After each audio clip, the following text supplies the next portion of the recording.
right? In doing economics at the university level, there's always this notion of all else equal. So economic theory will say that if interest rates are high, then investments will be low. And investment in this case is talking about the productive economy. So when you start a business, when you build a house, right? And even in some cases, when you buy a new vehicle or a new asset, right? It is adding value. Now, if it's not adding value, it doesn't count as economic value. It might have financial value, but it doesn't necessarily have economic value. Now, when we look at Jamaica's varying variables such as unemployment, GDP growth, which we'll see some of the graphs shortly, it's usually not adding up, and we wonder why. When interest rates are low in Jamaica, investments are still low. And when interest rates are high, they are still low. So it's always a case of what is happening. Why is Jamaica so different?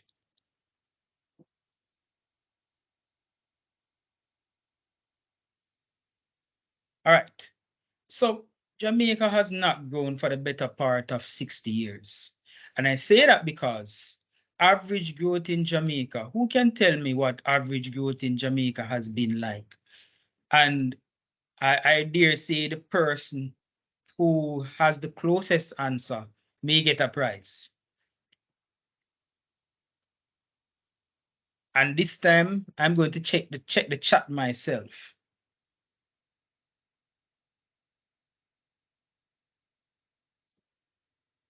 0.2%, 1%. Rowan, I feel like you shouldn't answer, Rowan. I feel like I should disqualify you. Give somebody else a try. But let me tell you, growth in Jamaica has been at a minimal 1.4% on average. What does that mean? It simply means if you look at a straight line, that's almost the growth of Jamaica. And that's a horizontal line. If you look at a horizontal line going right across, is that really growth? It's not.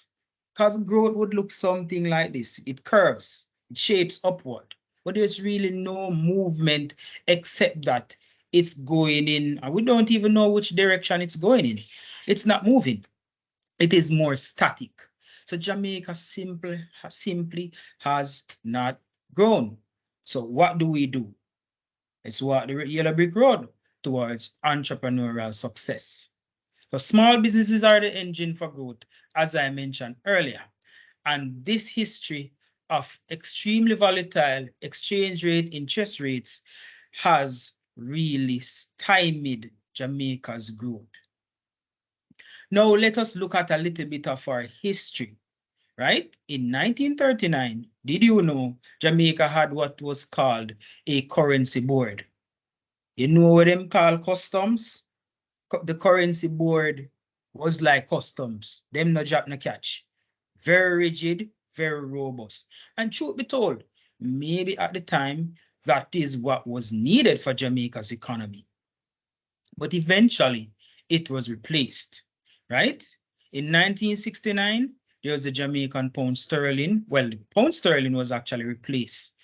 I don't want to announce anybody's age, but I know some of us who are on the more mature side may know of what I'm talking about. I don't personally know. Is hear me here. In 1971, however, it was the end of what was called the Bretton Woods system of exchange rate. Fixed exchange rate really came in about in 1944 in terms of the gold standard. So countries would have been able to print money to the tune of the amount of gold that they had. The International Monetary Fund, which is an interesting organization, Jamaica has had quite a storied relationship with the International Monetary Fund due to the fact that we have, by and large, suffered I would say, bitter medicine, as one prime minister would say, from